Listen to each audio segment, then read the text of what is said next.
kalaupun ada pengacara yang mengatakan karena berhenti eksepsi atau tidak, kan itu klien kami, hak kami kan, dan klien menyetujui.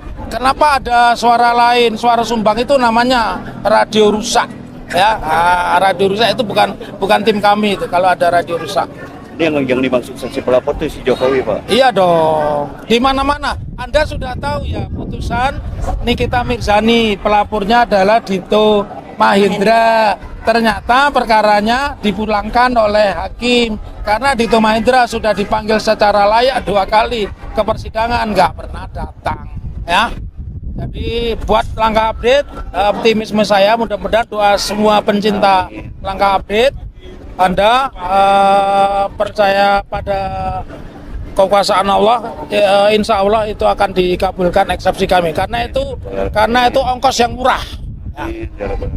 Oke, terus kesiapan dari tim pengacara Dokter Tifa apalagi nih Pak? Peluru-pelurunya nih. Oh, pelurunya kita simpan dulu. Yang pasti kita keluarkan rahasia, ya? Peluru pasal 217 ayat 1 dan ayat 2 itu dulu, ya. Oke.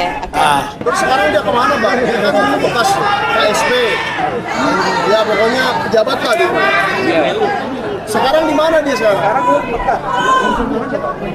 Coba Bang Rustam sampaikan 1-2 salam buat Eko lah, biar dia datang ke sidangnya Dokter Tifa. Ini kan sudah terbukti, Andi Aswan datang, semua datang, tidak ada masalah, ya kan? Nah, kenapa Eko Sulistyo datang dong ke sini ke sidang Dokter Tifa? Gak mau datang lah, PKI kan begitu mainnya. PKI lah. Karena dia salah, dia nggak akan datang. Ya.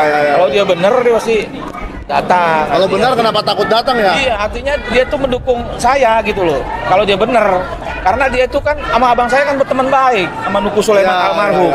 Betul. Dan abang saya itu saat itu juga banyak juga. Ajakin Pak Roy ke sini dong, bentar. Nah. Artinya Eko tuh kenal lah dengan keluarga saya, dengan kawan-kawan abang saya, dengan Bijar, dengan Prodem gitu. Jadi saya menyebut Eko, ya Eko itu PKI lah yang buat ijazah itu di Pasar Pramuka udah gitu aja. Oke, Pasar Pramuka ya. Iya. Jadi persidangan Nah, ini menurut saya ngomong-ngomong Pasar Pramuka, ada seseorang yang Eko Sulistyo. di sebelah saya ini ada yang dituduh oleh seseorang bernama Richard Utajulu. Weh. Ijazahnya dari Pasar Pramuka juga katanya. Kacau. Gimana itu Pak? Katanya UNJ sudah membatalkan atau karena terpidana atau apa? Mana membatalkan? Ijazah ini memang baru saya ambil kemarin. Oh, Ya karena tapi mukanya ganteng ya. Oh iyalah.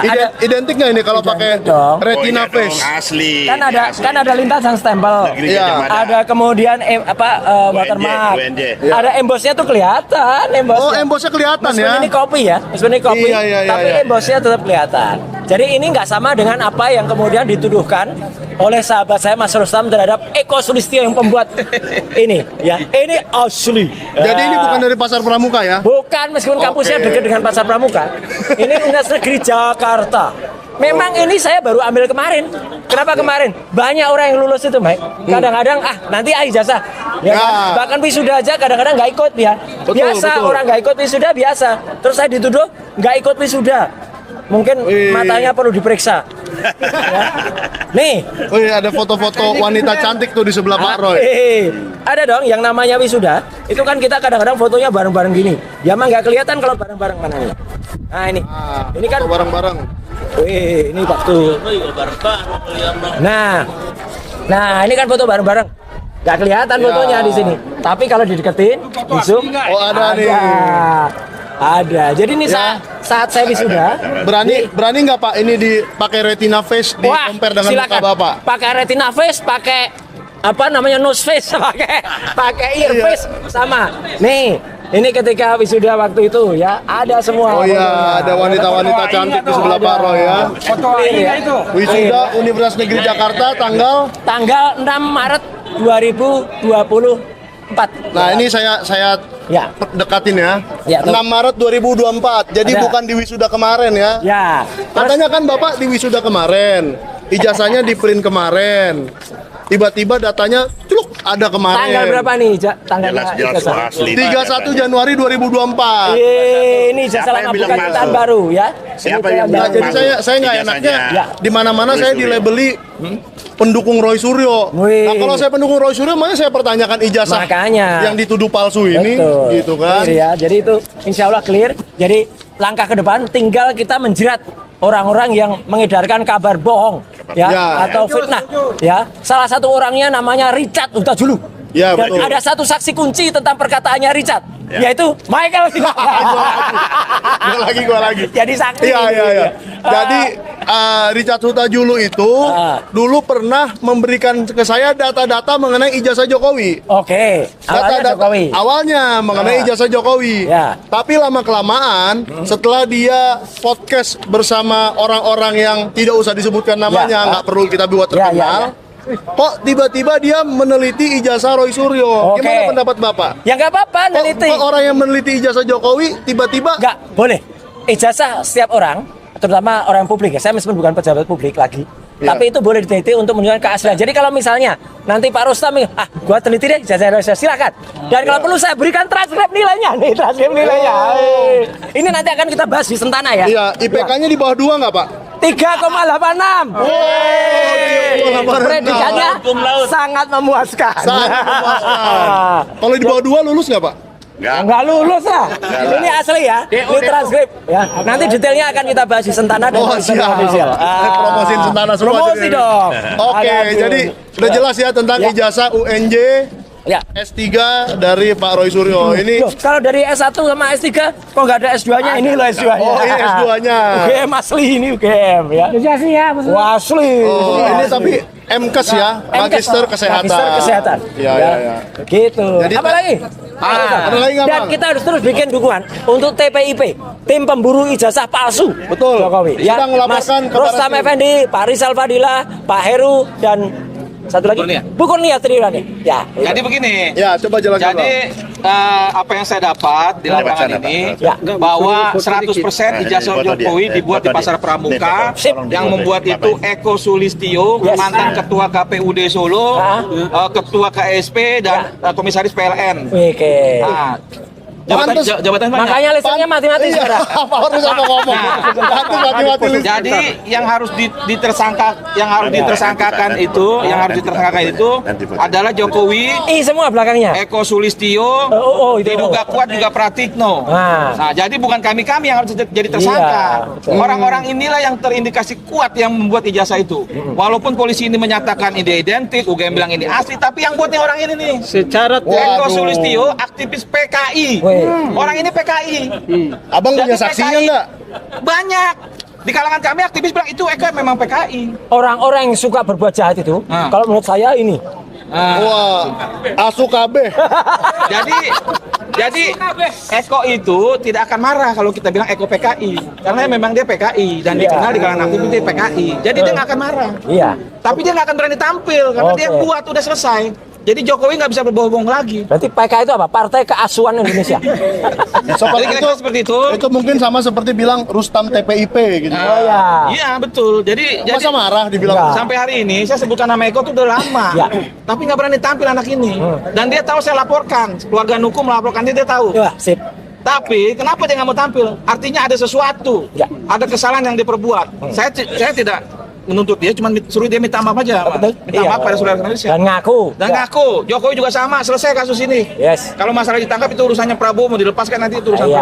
Prabowo. Nah, ini pertanyaan $1 million question buat Pak Roy. Apa? Kalau seandainya Richard Hutajulu dan Bill minta maaf, dimaafkan nggak Pak? Terserah rakyat. Woi, terserah Saya rakyat. sih gitu. Nanti minta maaf dulu kepada rakyat itu. Soalnya Ya. kan ada Ya. yang saya itu tidak membela Roy Suryo. Kuasa saya adalah rakyat. Nah, minta Oh, iya. minta surat kuasa ke rakyat. Minta maaf ke rakyat dulu ya. Minta maaf ke rakyat dulu. Kalau Sedikit rakyat lagi mau yang memaafkan kemarin. nanti. Ya, ya. Yang Apa kemarin Pak Nesa? pelaporan itu Ya. segera Mabes Polri, Baris Krim untuk menyikapi Ya, laporan betul. itu. Ya, karena ini sudah harus mendesak. Yang 3 orang terduga terlibat dalam pembuatan ijazah palsu. Yang termasuk pelapornya adalah saudara kita ini, Ya, Rustam Rustam. Effendi. Jadi saya minta kepada Mabes Polri segera menyikapi ini. Jangan sampai rakyat marah dan bosan melihat ini kondisi seperti ini.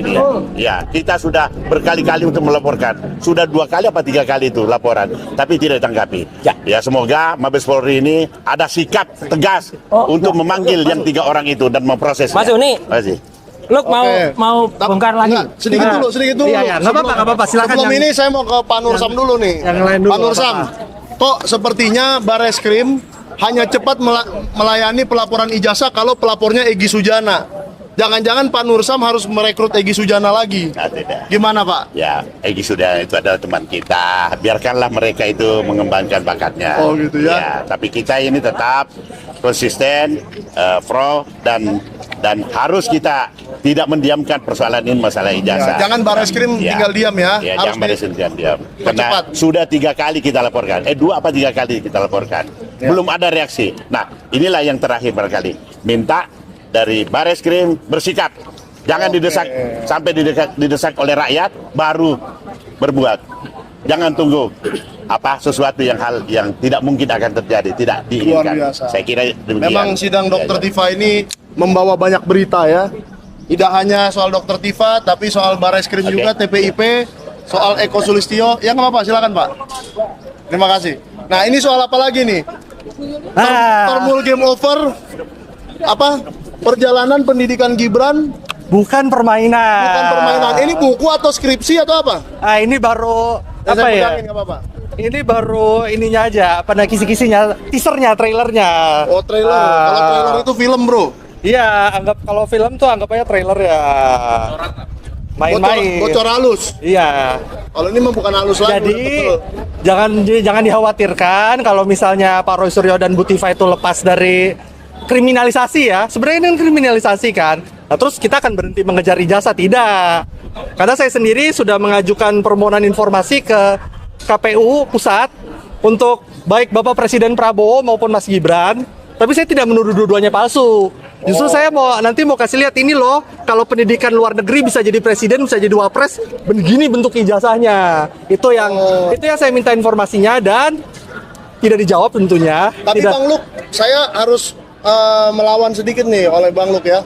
Karena banyak sekali narasumber yang saya wawancarai yang mencoba memberikan ijazah SMA luar negeri dan ditolak di meja resepsionis KPU.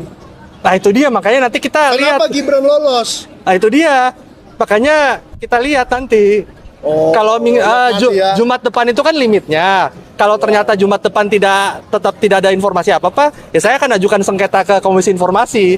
Dengan terima kasihnya, buktinya nanti yang akan saya bawa adalah putusan Bonatua dan Bon Jovi yang udah menang. Jadi saya tinggal kasih unjuk aja, ini udah pernah menang kok.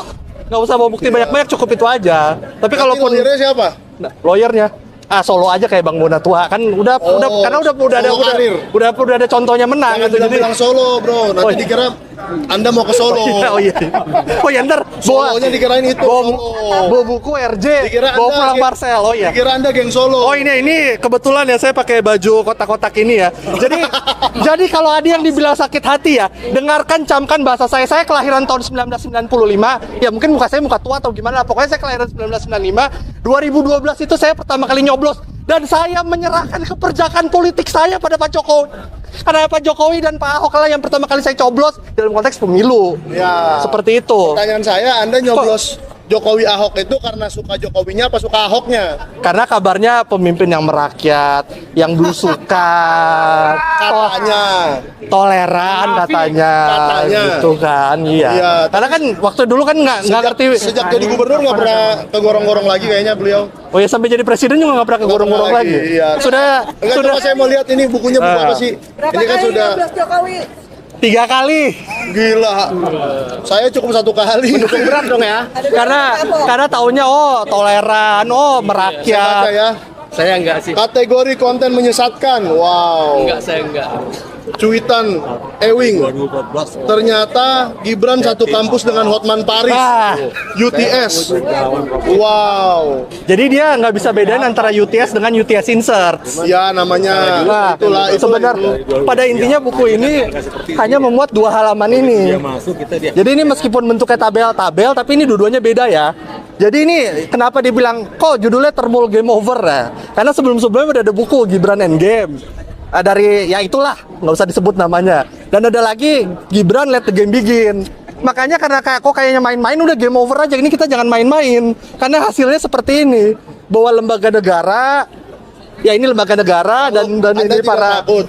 judul Anda ini kan Termul ini sudah menjadi nama organisasi saya lihat. Oh ya kan, Ada yang membuat organisasi dengan nama Termul. mereka senang dengan Jadi kalau nama. Anda buat judul Termul Game Over, nanti ada yang tidak terima dengan judul ini. Ya nggak apa-apa kan, gamenya over, tapi yang lain-lain masih bisa mulai kan. Gamenya aja over. Serius, game over, serius begin, nah Ya. kan, mulai serius. Bukan. Gitu. Kadang-kadang kalau game over ditanya continue. Oh iya. Ya kan? Continue lagi. Oke lah, Bang.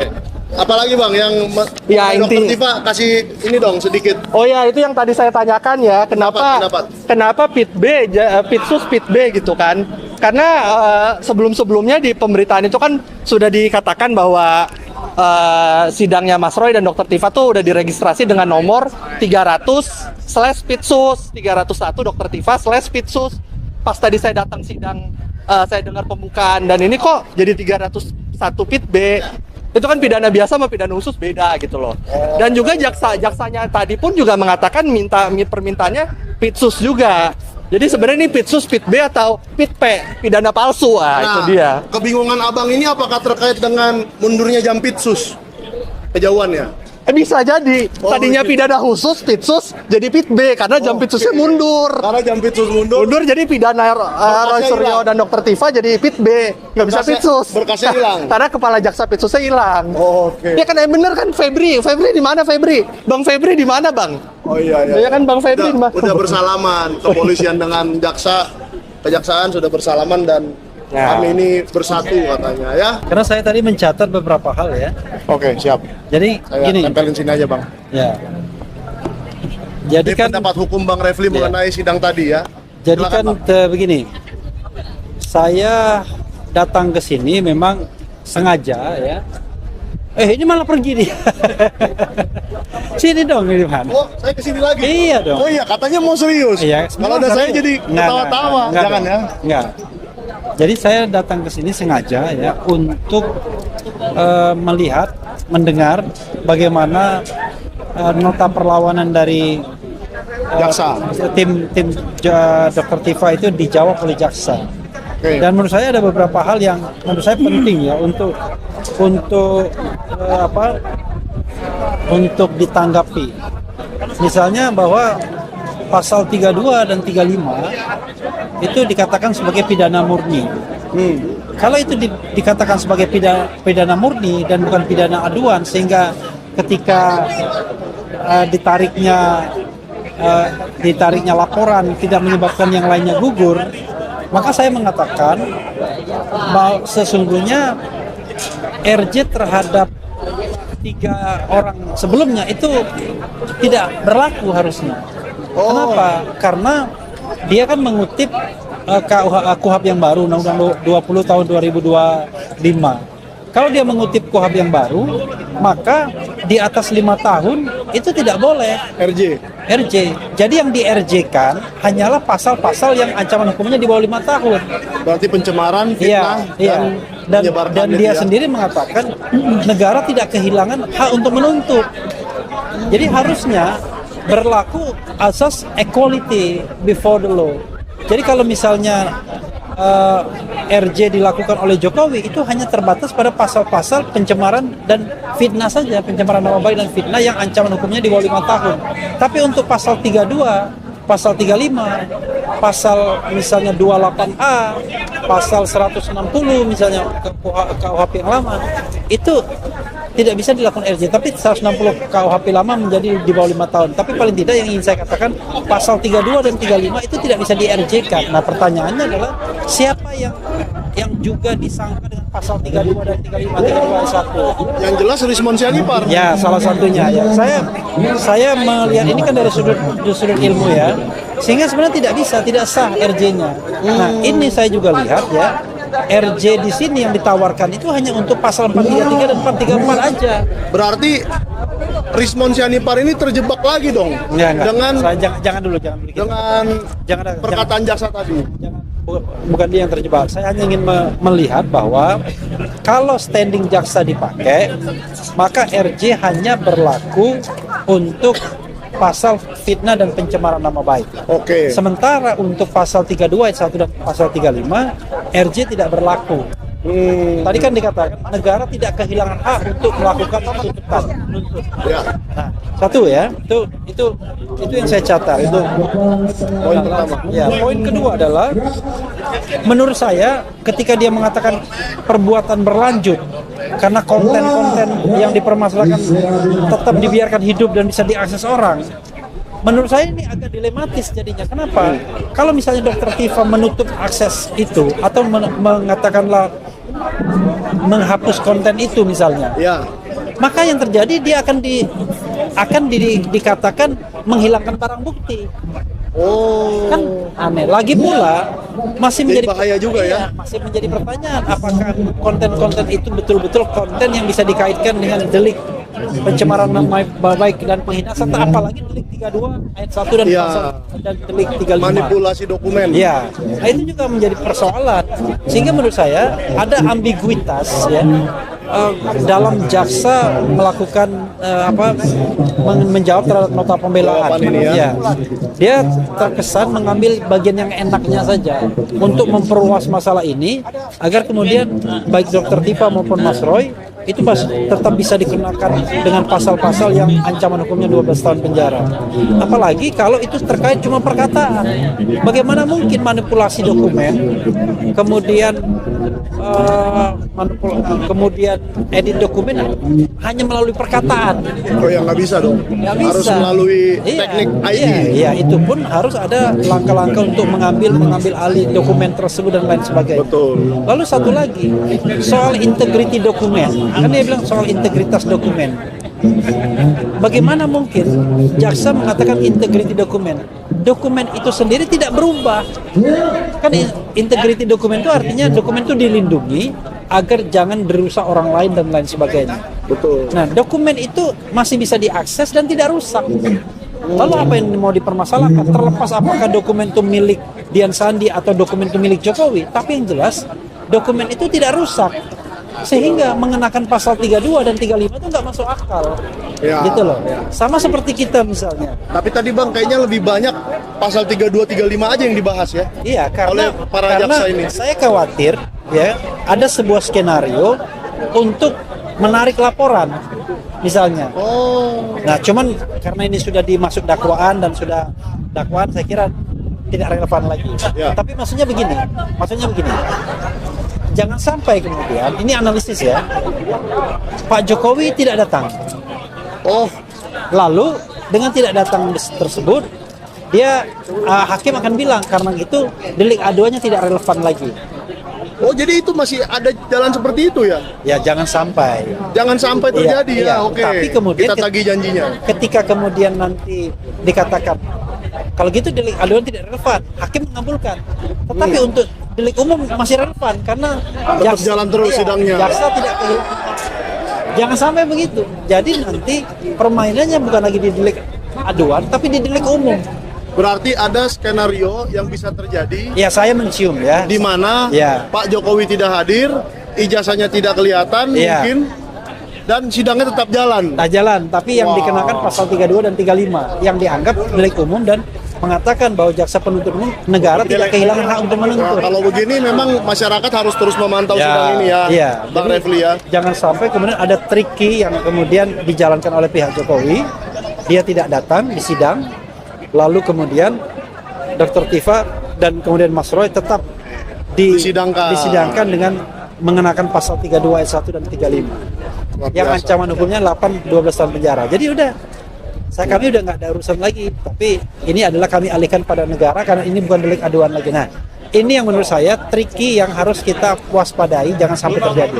Maka saya perlu datang dan melihat dengan cermat jawaban-jawaban jaksa itu.